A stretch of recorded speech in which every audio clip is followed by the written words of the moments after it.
Okay, very good, friends. We got another installment. I was going to say in segment, but no, installment of Aunt Barb's Magic Oven. This being segment number 14. I guess chapter 14, if you want to call it. They're short chapters, and I hope you'll like it. Again, Aunt Barb's Magic Oven, Turkey 129, ready for takeoff.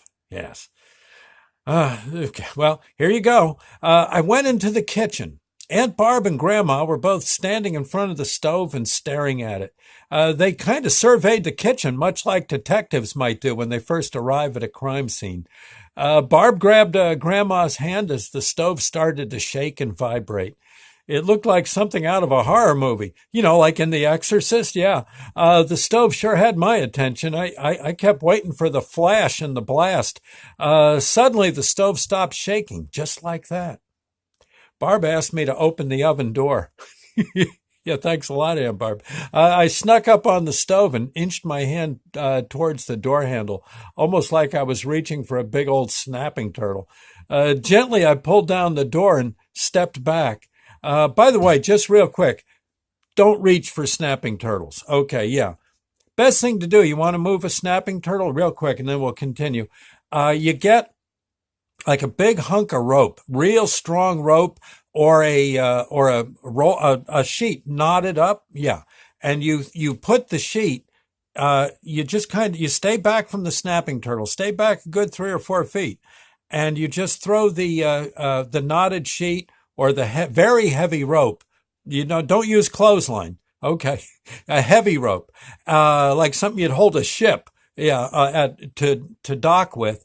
The snapping turtle will bite it, and when he bites it, he or she won't let go, and then you can drag him wherever you want, get him off the road or whatever. Don't go picking him up. No, no. Okay. Anyway, let's get back. Gently, I pulled down the door and stepped back. A wave of steam and heat came out of the stove and into the room. Sure smelled good. I looked inside, and darned if there wasn't another turkey in there sitting on a wire rack. It was cooked just as pretty as pie. Uncle Bill came in from the TV room. He had a bottle of beer in one hand and a drumstick in the other. He said hi and then asked if I was good at carving. Then he looked at the stove and got an idea. He shared his idea with us. The way he figured it, we might be wise to leave the bird in the oven. That way, whoever or whatever is causing this to happen won't have room to roast another. He also said that whoever or whatever is causing this to happen, causing it to occur, can't be all that bad because this is awfully good turkey. Bill told me that he had made a turkey sandwich and it was in the TV room. He said that I should go try it.